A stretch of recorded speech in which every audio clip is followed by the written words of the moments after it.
என்னை வழிபடும் குடும்பத்தை எப்படியும் வாழ வைத்தே தீர வேண்டும் என்று முடிவு செய்திருக்கிறேன்.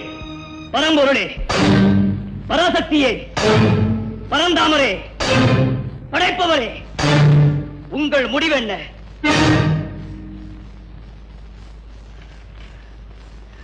பொறுமையோடு பேசி வாங்க வேண்டியதை போராடி வாங்கும் நிலைக்கு என்னை ஆளாக்கி விடாதீர்கள்.